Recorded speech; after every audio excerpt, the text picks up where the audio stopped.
제57화 서역 고승 축법난 2. 낙양성의 어둠이 찾아오자 등불이 하나씩 켜지며 낮과는 또 다른 아름다움을 뿜어내기 시작했다. 황룡객잔의 밤은 점차 고요해졌다. 밤이 깊어가자 객잔 손님들도 하나둘씩 각자의 방으로 사라졌고 객방마다 포근한 불빛이 하나둘씩 켜졌다. 그리 되니 종일 소란했던 황룡객잔의 분위기도 점차 차분해졌다. 그런데 서역에서 온 고승 선마등과 축법난의 방 안에서는 꺼졌던 등불이 다시 환하게 밝혀졌다. 한밤중에 손님이 찾아든 것이었다. 고승의 방 안에는 객잔 주인 양주의 딸 양린이 뭔가 엄청 궁금해 죽겠다는 표정으로 두 고승을 번갈아 바라보고 있었다. 대체 저 상자 안에 뭐가 들어있나요? 궁금증을 참지 못한 양린이 다시 묻자 축법난이 온화한 미소를 지으며 양린을 바라보았다. 하하, 금은보화라니. 저 작은 상자 안에 금은보화가 들었다고 해도 얼마나 들어있겠소이까. 그리고 부처님 말씀을 전하러 온 우리가 어찌 금은보화 따위를 소중히 여기겠습니까? 당연한 말이었다. 양린이 쑥스러운 듯 살짝 머리를 극적거렸다. 저도 금은보화는 아닐 것으로 생각했어요. 그럼 대체 저 상자 안에 뭐가 들었나요? 자신의 상자를 바라보는 축법난의 표정이 살짝 진지해졌다. 우리 두 사람의 임무는 저 두 상자를 무사히 황제께 바치는 것이지요. 양린이 그제야 알겠다는 듯 눈을 크게 떴다. 아, 황제께 드리는 선물이었군요. 그런데 세상 진귀한 건 모두 가진 황제가 좋아할 만한 선물이 뭘까요? 황제가 좋아할 만한 선물이면 분명 값지고 희귀한 것이리라. 양린의 궁금증은 더욱 커졌다. 그런데 축법난이 살짝 고개를 저었다. 황제께 바치는 것은 맞으나 꼭 황제만을 위해 드리는 것은 아닙니다. 알 듯 모를 듯한 말에 양린이 살짝 눈꼬리를 치켜세웠다. 스님, 제가 궁금해 까무러치는 모습을 보고 싶으세요? 이제 그만 말씀해주세요. 하하, 소시주. 내가 너무 뜸을 들였구려. 실은 저 상자 안에는 부처님의 법신사리와 진신사리가 들어 있습니다. 우리의 임무는 바로 법신사리와 진신사리를 황제께 전하는 것입니다. 법신사리? 진신사리? 양린은 축법난이 무슨 말을 하는지 도통 알아들을 수가 없었다.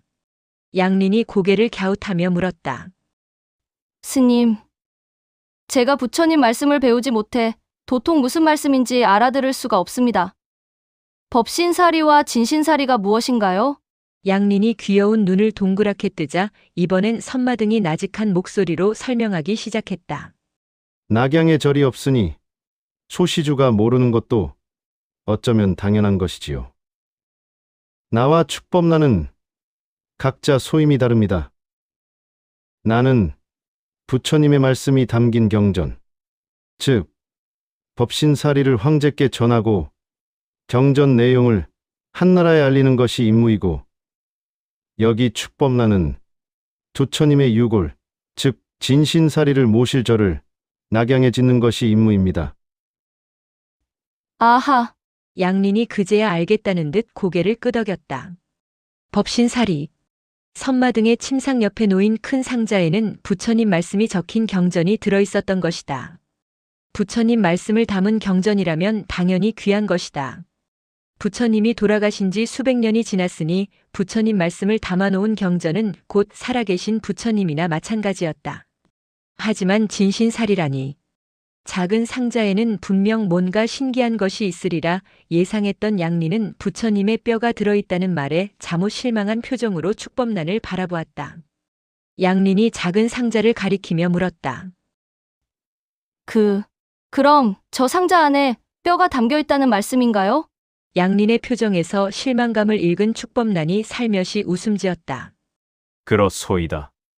부처님의 뼈는 여러 곳에 모셔져 있는데 우리가 가져온 것은 부처님의 갈비뼈이지요. 소시주. 그런데 어째 표정이 영 실망한 얼굴입니다.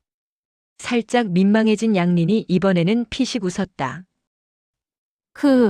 실망했다, 실소했다 순간순간 표정이 바뀌는 양린을 보며 선마등이 물었다. 소시주, 이번에는 어찌 웃으시오? 양린이 실망한 것은 사실이다. 하지만 보물이 있다고 생각한 개방 거지가 뼈가 들어있는 나무 상자를 노리고 있다고 생각하니 어이없어 순간 웃음이 나온 것이다. 양린은 아무것도 모르고 나무 상자를 노리고 있는 개방 거지들이 참으로 한심하다고 생각했다. 양린이 한번 고개를 끄덕이고는 얼굴빛을 고치며 말했다. 죄송해요. 문득 우스운 일이 생각나 그랬습니다. 그럼 한 분은 부처님의 말씀을 전하고 또 한 분은 부처님의 유해를 모실 절을 지으려 하시는군요. 제가 아버님께 말씀드리겠어요.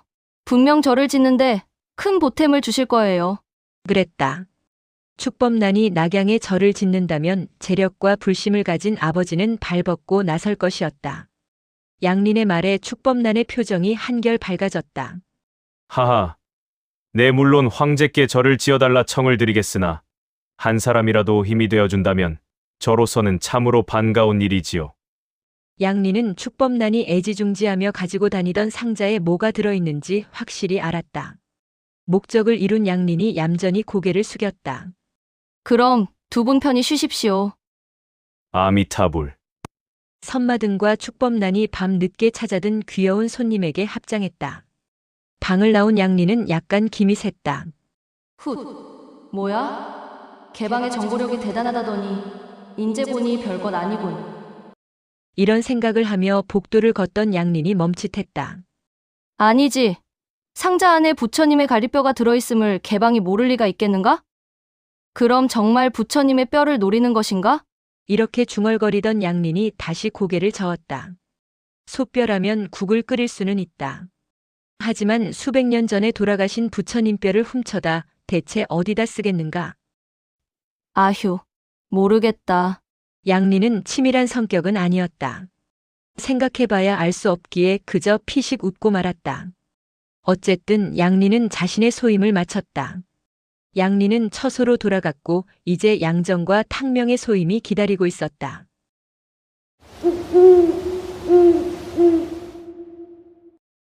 탕명은 벌써 한시진째 창가에 앉아 두 고승의 창문을 지켜보고 있었다. 탕명에게 낙양에서의 첫날은 모든 것이 신기했고 분주했다. 그래서인지 살짝 피곤이 몰려왔다. 게다가 창밖을 내다보던 탕명의 시야에는 정지된 화면처럼 아무런 변화가 없었다. 그러자 탕명의 눈꺼풀이 점차 무거워졌다. 자신도 모르게 눈꺼풀이 스르륵 감겼다. 그러더니 탕명의 머리가 아래로 떨어지기 시작했다. 그렇게 낙양에서의 첫날 밤은 깊어가고 있었다.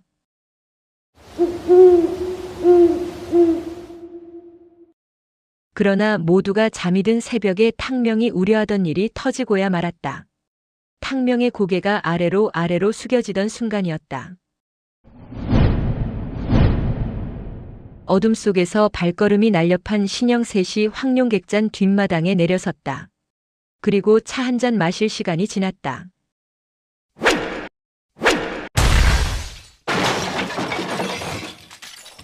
고요한 밤 공기를 찢는 소리에 탕명의 눈이 번쩍 떠졌다. 뭐지? 탕명이 벌떡 일어섰다. 순간 고승의 창문이 와장창 부서지며 신형 하나가 창문 밖으로 튕겨나왔다. 탕명이 놀라 창밖으로 목을 내밀었다. 두 고승이 머물고 있는 창문을 뚫고 다시 신형 하나가 튕겨나왔다. 연달아 튀어나온 두 개의 신형이 바닥을 향해 그대로 내리꽂혔다. 으흑! 어이쿠! 바닥에 널브러진 사내놈들의 입에서 신음이 흘러나왔다. 뭐가 어떻게 된 거지? 눈이 휘둥그레진 탕명이 창밖을 내다보니 바닥에 널브러져 있던 두 사내는 이내 추적추적 몸을 일으켜 세웠다. 저놈들은 그랬다. 두 놈은 분명히 낮에 보았던 그 비렁뱅이 거지놈들이었다. 비실비실 일어선 두 놈은 자신들의 몸을 이리저리 살펴보았다. 이젠 죽었다고 생각했었는데 생각 외로 멀쩡한 자신의 몸을 살피며 황당한 표정을 지었다. 그도 그럴 것이다. 엄청난 소리를 내는 강력한 장에 맞아 튕겨 날아올랐던 두 놈이다. 창밖으로 튀어나온 속도나 소리로 보았을 땐 그대로 즉사해도 이상할 게 없었다. 그런데 의외로 두 놈의 몸은 멀쩡했다. 두 거지는 자신들의 몸이 멀쩡한 것이 오히려 이해가 안 된다는 듯 창문을 멍하니 바라보았다. 두 놈을 지켜보던 탕명 또한 이상한 생각이 들었다. 뭐지? 분명 들려온 펑하는 소리는 엄청난 기세의 장력이었다. 탕명이 삼성산 절벽에서 보았던 왕호룡의 장풍과 맞먹을 정도의 소리였다. 그런데 그런 강력한 장에 맞은 거지 두 놈의 몸은 예상과 달리 멀쩡해 보였다.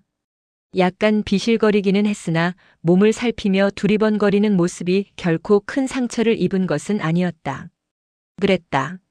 두 거지에게 장을 날린 사람은 상대를 해칠 의도가 없었다는 뜻이리라. 그렇다면 탕명이 다시 고개를 갸웃했다. 고승이 무공을 할 줄 안단 말인가? 그것도 고강한 무공을? 머리가 복잡해진 탕명의 시선도 자연히 고승의 방창가로 집중되었다. 사람이 보였다. 탕명의 눈에 축법난이 창문을 등지고 서 있는 모습이 보였다. 그렇다면 축법난이 두 사내를 창밖으로 날려보낸 것인가? 어찌 그럴 리가. 불법이 높은 고승이 무공 실력도 높다는 것인가? 부처님 말씀 공부와 무공은 전혀 다른 차원이다. 하지만 방에는 축법난과 선마 등 둘뿐이었다. 대체 누가 저 두 놈을 창문 밖으로 날려버린 것일까? 탕명은 어찌된 영문인지 헷갈리기 시작했다. 아무튼 확실한 것은 차분히 서 있는 축법난의 뒷모습을 보니 두 고승의 안전에는 문제가 없는 것 같았다. 하지만 고승의 방 안으로 침입한 흉수는 두 놈이 아니었다.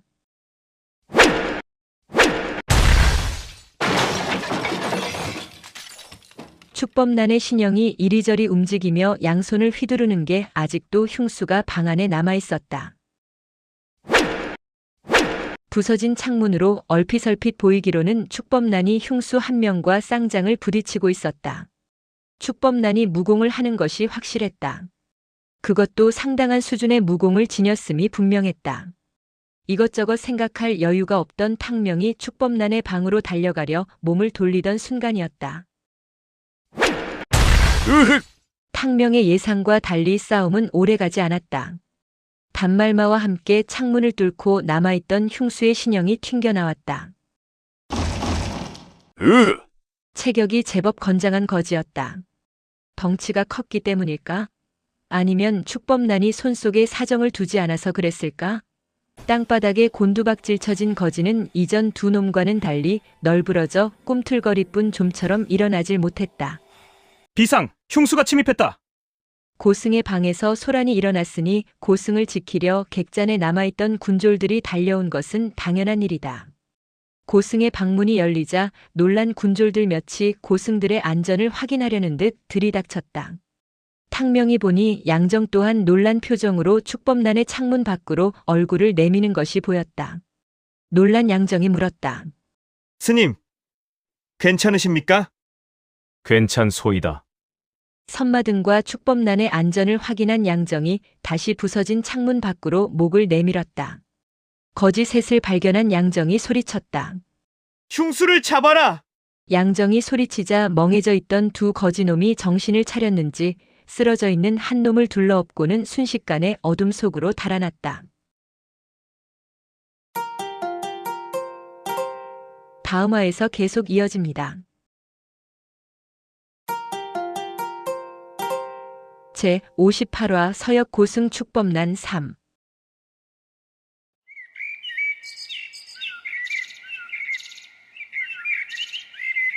탕명은 그저 가벼운 마음으로 낙양을 찾았다. 양정이 자신을 낙양으로 초대했다곤 하지만 큰 기대는 하지 않았었다. 그런데 막상 낙양에 와보니 모든 것이 신기했고 흥미로웠다. 게다가 생각지 못한 경험을 하게 됐다. 바로 황제가 꿈을 꾼 후 초빙해온 서역 고승 선마등 축법난과 같은 객잔에서 머물 기회를 얻은 것이다. 더욱 탕명의 흥미를 끈 것은 고승이 무공을 할 줄 안다는 것이다. 그것도 꽤나 강한 내공을 지니고 있음을 어제 탕명은 두 눈으로 확인했다. 먼 서역까지 가서 고승을 모셔온 군관이 황제에게 보고하러 황궁으로 갔지만 황궁에서는 별다른 소식이 없었다. 황제를 뵈려 몇 달을 기다리는 것은 낙양에서는 흔한 일이라고 했다. 고승을 모신다는 것은 좋은 업을 쌓는 것이기에 황룡객잔 주인 양주는 고승들이 한동안 객잔에 머물 듯 보이자 그저 좋아 죽었다. 물론 탕명 또한 바라던 바였다. 탕명은 아침 일찍부터 고승이 내려오기를 기다리고 있었다. 이상해. 탕명이 고개를 갸웃했다. 축법난의 푸른 눈이 신기해서일까? 아니면 어젯밤 놀랄만한 무공을 보여줬기 때문일까?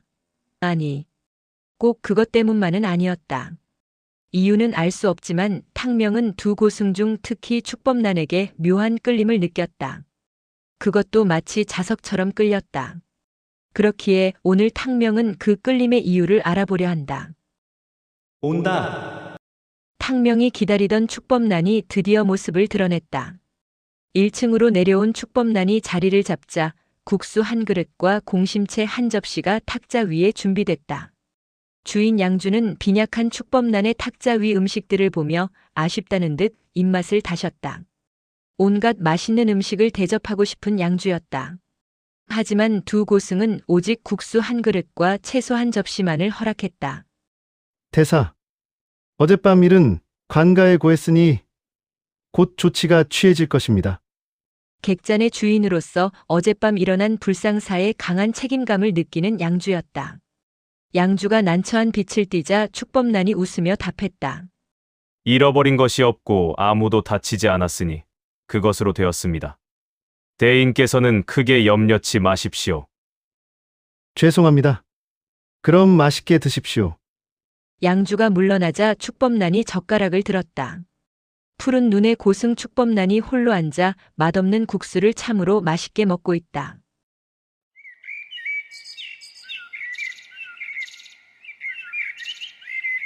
축법난을 지켜보고 있던 탕명이 고개를 갸웃했다. 참으로 희한한 고승이군. 분명 어젯밤 흑심을 품은 괴한들의 침입이 있었다. 그런데 축법난의 표정은 어제와 다름이 없었고 마치 어젯밤 아무런 일도 일어나지 않았다는 듯 여유롭고 평화롭기까지 했다. 확실히 축법난은 일반 승려는 아니었다. 탕명은 오늘 꼭 축법난과 이야기를 나눠보리라 마음먹었다. 그런데 이상했다. 늘 같이 다니던 축법난과 선마등이 오늘은 함께 식사하지 않았다. 왜 혼자 식사하고 있을까? 생각해보니 탕명은 그 이유를 짐작할 수 있었다. 어젯밤 흉수가 들었기에 따로 식사하는 것이군. 어찌 보면 당연한 일이다. 지난밤에 도둑이 들었으니 고승들의 경계심도 한층 커졌을 것이다. 선마등이 없으니 오히려 잘 됐다. 탕명이 한번 들이대 볼 틈이 생긴 것이다. 축법난이 혼자 있는 지금이 탕명이 접근하기에는 좋은 기회였다. 탕명이 축법난과 어떻게든 말을 터보려 기회를 엿보고 있는데 아침부터 점소이로 열심히 일하고 있던 양린이 탕명 앞에 잠시 궁둥이를 붙였다. 탕명, 뭘 그렇게 쳐다봐? 탕명의 시선을 따라간 양린이 입을 삐죽거렸다. 탕명, 너 아침부터 똥 마려운 강아지처럼 왜 스님 주변을 맴돌고 있는 거야? 뭐가 궁금해서 그래? 내가 이미 얘기해줬잖아. 그 상자 안에 뭐가 들었는지. 양린, 난 스님께 다른 볼일이 있어서 그래. 양린이 이쁜 눈을 가늘게 뜨며 물었다. 다른 보릴? 내가 스님한테 무슨 보릴이 있다는 거야? 간단히 물러설 양린이 아니다. 탕명이 할 수 없다는 듯 시선을 축법난에게서 양린에게로 돌렸다. 휴. 설명하기 힘들지만 뭔가 느낌이 이상해. 난 고승과 얘기를 나눠봐야겠어. 그래? 얘기를 나눠보려면 마주 앉아야 한다. 하지만 탕명은 좀처럼 엉덩이를 떼지 못하고 있었다. 답답함을 느낀 양린이 눈꼬리를 살짝 치켜세웠다. 탕명, 얘기 나눠보고 싶다며? 그럼 가서 말 걸어봐. 안 그래도 그럴 거야. 탕명은 말은 그렇게 했지만 궁둥이를 들썩일 뿐 좀처럼 시동을 걸지 못하고 있었다. 으이구. 지켜보기 답답했는지 고개를 젓던 양린이 벌떡 일어서더니 주방으로 향했다. 잠시 후 주방에서 나온 양린이 채소 한 접시를 들고 살며시 축법난에게 다가섰다. 살며시 접시를 내려놓은 양린이 예쁘게 웃었다. 스님, 이것도 좀 드셔보세요. 방금 만들어서 신선해요. 평온한 표정의 축법난이 가볍게 미소 지었다. 고맙소이다. 살짝 양린과 눈을 맞춘 축법난이 다시 눈을 내리깔았다. 그러자 양린이 축법난 맞은편에 있는 의자에 엉덩이를 들이밀었다. 스님, 양린이 입을 실룩거리자 축법난이 채소를 오물거리더니 웃으며 물었다. 소시주. 어젯밤 궁금증은 다 풀었던 것 같은데 또 무슨 궁금한 것이 있소이까? 양린이 고개를 한번 젓고는 탕명을 돌아보았다. 축법난은 아까부터 탕명이 자신을 흘깃흘깃 쳐다보고 있는 걸 알고 있었다. 축법난은 양린이 채소를 더 가져온 이유를 알겠다는 듯 피식 웃었다. 모든 일을 사랑하라는 부처의 말씀이 떠오른 것인가? 축법난은 탕명의 소원을 풀어주겠다는 듯 고개를 끄덕였다. 이번에는 다른 소시주가 나에게 궁금증을 가지고 있나 보군. 좋소이다. 이리 오라고 하시오. 탕명! 양린이 손짓하자 탕명이 잽싸게 달려왔다. 양린이 탕명의 가려운 곳을 제대로 긁어줬다. 양린 덕에 축법난과 얘기를 나눠볼 기회가 만들어진 것이다. 탕명이라 합니다. 고개를 푹 숙여 인사한 탕명이 양린의 옆에 자리를 잡았다. 축법난도 어느 정도 식사를 마쳤기에 젓가락을 내려놓고 탕명을 지그시 바라보았다. 그래. 소시주께서는 나에게 어떤 궁금증이 있으신가? 푸른 눈의 축법난이 자신을 지그시 바라보자 탕명은 묘한 전율이 느껴졌다. 세상에서 가장 아름다운 여인과 마주해도 이런 기분은 느껴지지 않을 듯했다. 언제 다시 축법난과 얘기할 기회가 있겠는가? 마음을 단단히 먹은 탕명이 훅 들이댔다. 스님, 제 미래가 어찌 될지 궁금합니다. 탕명의 말에 양린의 눈이 휘둥그레졌다. 양린은 그저 탕명이 천축국이나 부처님에 관해 물을 줄 예상했었다. 그런데 자신의 미래가 궁금하단다. 자신의 미래를 알려달라니. 이건 저작거리 점쟁이한테나 할 법한 소리였다. 결코 고승에 대한 예의가 아니었다. 놀란 양린이 보니 온화하던 축법난의 표정 또한 묘하게 변했다. 지켜보는 양린이 오히려 바짝 긴장했다. 축법난이 어깨를 쫙 펴며 웃었다. 허허. 소시주는 내가 점쟁이로 보이시오? 혹여 축법난이 화를 낼까 두려운 양린이 얼른 끼어들었다. 스님, 불쾌해 마세요. 탕명, 얘가 세상 물정을 몰라 그래요. 양린이 눈꼬리를 치켜뜨며 탕명을 쏘아보았다. 탕명, 너 스님한테 그게 무슨 말이야?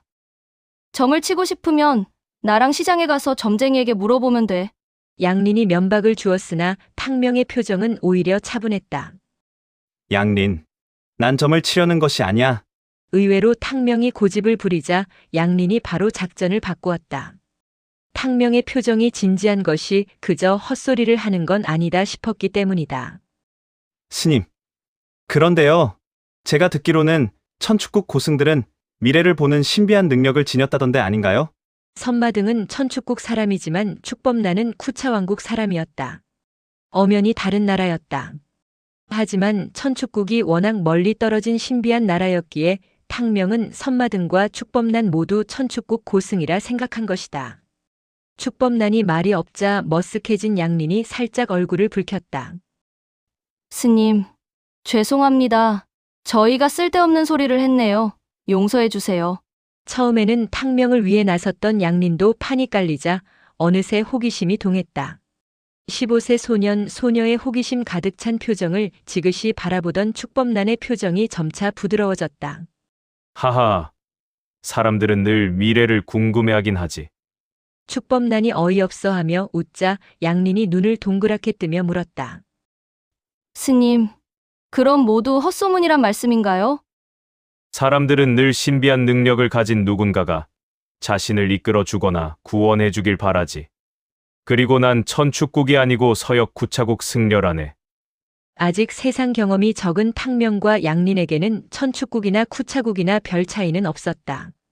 탕명과 양린의 표정에 약간 실망한 빛이 스쳐가자 축법난이 살며시 목소리를 높였다.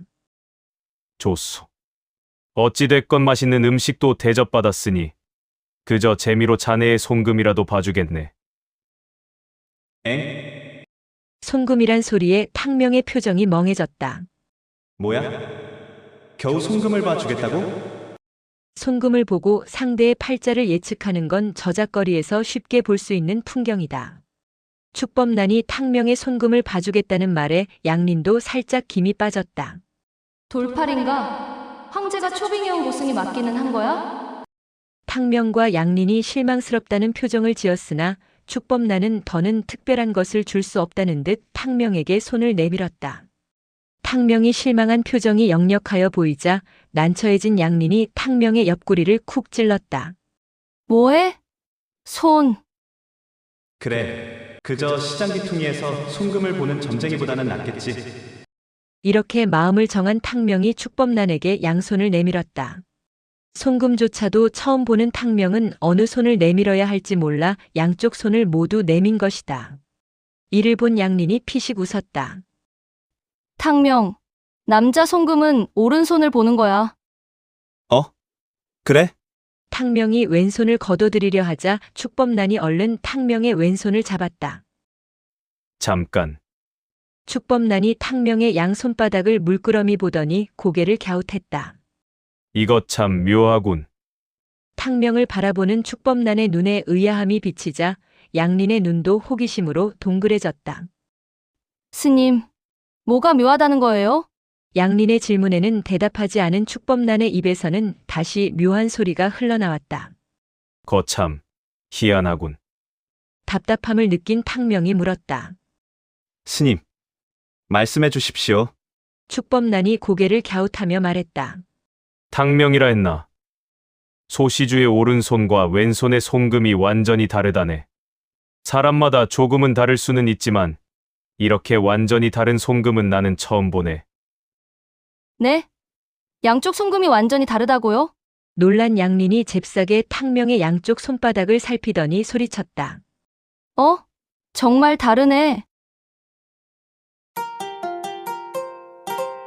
다음 화에서 계속 이어집니다.